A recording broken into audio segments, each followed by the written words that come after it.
শীতের রাতে বাড়িতে থাকা গ্যাসের সিলিন্ডার ব্লাস্ট করে অগ্নিকাণ্ড, অগ্নিদগ্ধ হয়ে মৃত্যু হলো দুজনের। গুরুতর আহত দুই কন্যা সন্তান সহ তিনজন। মৃতদের নাম যথাক্রমে নিতাই চন্দ্র পাল, মীনা পাল। সম্পর্কে তারা স্বামী স্ত্রী। বৃহস্পতিবার রাতে ঘটনাটি ঘটেছে বাঁকুড়া শহরের 6 নম্বর ওয়ার্ডের লালবাজার মাঝিপাড়ায়। লালবাজার মাঝিপাড়ার বাড়িতে এক মেয়ে দুই নাতনিকে নিয়ে থাকতেন পাল দম্পতি। বৃহস্পতিবার রাতে খাওয়া দাওয়া সেরে ঘুমিয়ে পড়েছিলেন পরিবারের সকলে।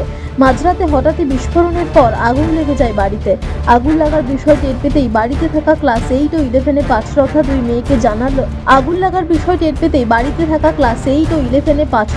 মেয়েকে জানলা দিয়ে বের করে নিজে বাইরে আসেন ওই দম্পতির ছোট মেয়ে। কিন্তু কোনো অবস্থাতেই বাইরে বেরোতে পারেনি নিতাই চন্দ্র পাল, মীনা পালরা। মাঝরাতে বিস্ফোরণের শব্দ পান প্রতিবেশীরা। দেখেন দাউ দাউ করে জ্বলছে পাল বাড়ি। তড়িঘড়ি খবর দেওয়া হয় দমকলে। প্রতিবেশীরা উদ্ধার কাজে হাত লাগান। খবর পেয়ে ঘটনাস্থলে পৌঁছায় দমকল ও বাঁকুড়া সদর থানার পুলিশ। দমকলের ইঞ্জিন পৌঁছানোর আগেই বিস্ফোরণের তীব্রতায় ভেঙে পড়ে বাড়ির একাংশ।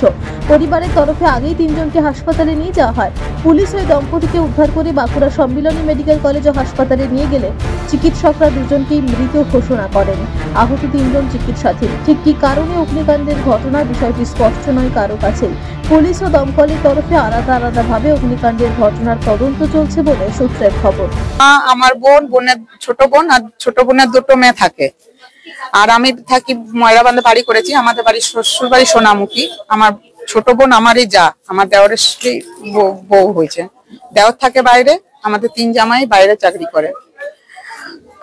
আমি খবর পেয়েছি 12টা 20-তে ফোন করেছে রাত্রেবেলায় আমার মেজো বোন। তখন আমার ছোট বোনকে আর ছোট বোনের দুটো মেয়েকে রেস্কিউ করে ও নিয়ে যাচ্ছিল যে দিদি এরকম তাড়াতাড়ি আয়, আমাদের মাঝিপাড়ার ঘরে আগুন লেগে গেছে, দাউ দাউ করে জ্বলছে, তুই দুটো কম্বল নিয়ে তাড়াতাড়ি আয়। আমি খবর পাওয়া মাত্রই আমার মেয়ে ঘুমোচ্ছিল, আমার হাজব্যান্ড নাইট ডিউটি গেছে।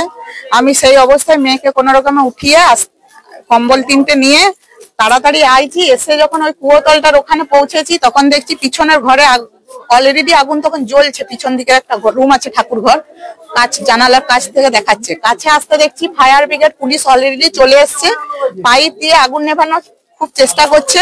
তখনও কিন্তু আগুন সমানে জ্বলে যাচ্ছে। আমি এসে পুলিশগুলোকে ইনফর্ম করলাম যে পুলিশ জিজ্ঞেস করছিল যে বাড়িতে কে কে আছে। আমি বললাম আমার বাবা মা এখনো আছে, আমার মেজো বোন, ছোট বোন আর দুটো মেয়েকে কোন রকম ওই ছাদের গ্রিল দিকে ঝাঁপিয়েছে। ওরা ঝাঁপিয়ে নিজেদের প্রাণ কোন রকমে বাঁচিয়েছে, কিন্তু ওরা ভীষণ ভাবে ইনজুর্ড হয়েছে। আমার ছোট বোন আগে দুটো বাচ্চাকে কাপড় ঝুলিয়ে কোন রকমে নেমেছে, ওদের হাতে পায়ে পুড়ে গেছে পুরো গলা। আর ছোট বোনের তো মাথা, চুল, পিঠ, হাত পা পুরো পুড়ে গেছে। ও বাবা মাকেও রেস্কিউ করার চেষ্টা করেছিল, কিন্তু আগুনের দাপটে কিছুই পারেনি করতে। এতটাই মানে আমি পুলিশকে বললাম আমার বাবা মাকে উদ্ধার করতে, এই রুমটাই আছে। পুলিশ জানতো না, প্রচন্ড অন্ধকার, পুরো গলি অন্ধকার, ঘর অন্ধকার, মোবাইল জেলে রীতিমতো রাত্রেবেলায় মানে কাজ হয়েছে, মোবাইলের টর্চে কাজ হয়েছে। আর প্রচুর লোকারণ্য। রাত্রেবেলাতে এই রুমটাতে বাবা মা আছে যখন বললাম, ওরা তখন এই ঘরের আগুন নিভিয়ে কোন রকমে বাবা মাকে স্ট্রেচারে করে অ্যাম্বুলেন্স এনে আস্তে আস্তে হসপিটালে ভর্তি করেছে। হসপিটালে আমার মেজো বোন আছে।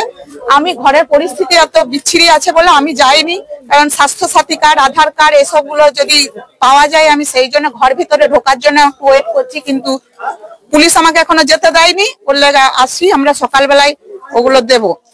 এখন আপাতত খবর আসছে আমাদের বোন দুটো বাচ্চা এখন খুব ক্রিটিক্যাল অবস্থায়, ওদের বিবেকানন্দ হসপিটালে ভর্তি করার জন্য নিয়ে যাওয়া হবে।